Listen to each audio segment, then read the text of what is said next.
Hey friends, welcome to Motivational Minute here on the Atelier channel where I, Paige, am in the shadows and oh so dramatic. And I'm going to give us all a pep talk in a 60-second video. So right now we are in the second week of NaNoWriMo, and this is the time when I personally always start to feel a little bit overwhelmed.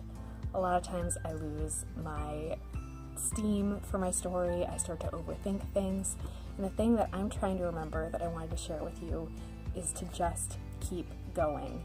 Even if you're not meeting your goal every single day, remember to sit down and show up for your story, to explore different paths for the character, to stop making yourself delete, and to just have fun with it.